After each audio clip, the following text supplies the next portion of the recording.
Hello guys, I'm back with the second video, which is going to be containing the review of the second book in the Percy Jackson series, The Sea of Monsters. Now the Sea of Monsters is weaker than all of the other books that I have set here for you. It is probably my least favorite book in the Percy Jackson series, but nonetheless it's still a good book. So let us dive into the plot of the story. The plot begins with Percy talking about his school and the fact that he has made a new friend known as Tyson. Now Tyson is 6'3" and that's of course a very tall guy for a middle schooler, I think. So these guys, they just continue their school life for some time until they come into the basketball court within the school. Now there, a few Lastrygonian giants attack Percy and Tyson manages to defend him. Now after all the shabam takes place, Annabeth arrives at the school. Now Percy and Annabeth take a taxi. Now that taxi is a very fun story of what happened within the taxi. I'm not going to spoil that for you. But Percy realizes that Tyson is actually a cyclops.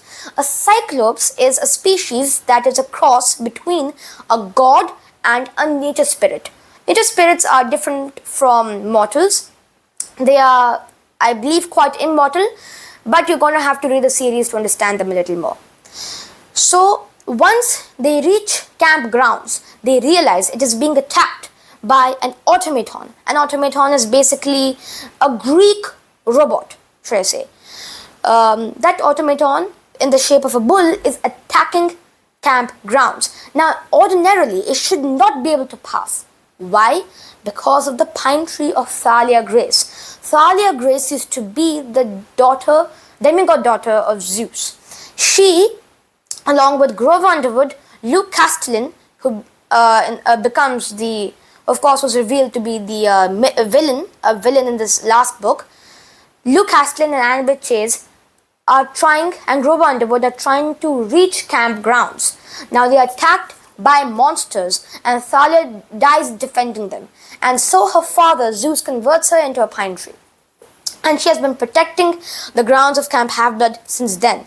After defeating the automaton with Tyson's help, they realize that Thalia's tree has been poisoned.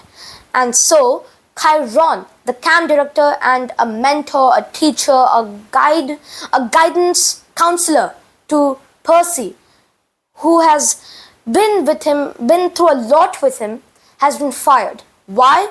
Simply because he's the son of the overarching villain of these entire 5 books, the first 5 of the Percy Jackson series, Kronos.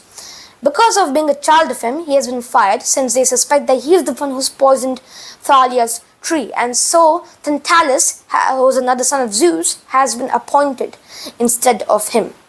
Now, Percy's arch and nemesis, who goes on to become a frenemy, Clarisse Leroux, offers her services to take on a quest to find a mythical object known as the Golden Fleece. Now, the Golden Fleece is an object that can make anything, the most beautiful thing that you've ever seen. Even if you put it in a room, that you will never want to leave that room.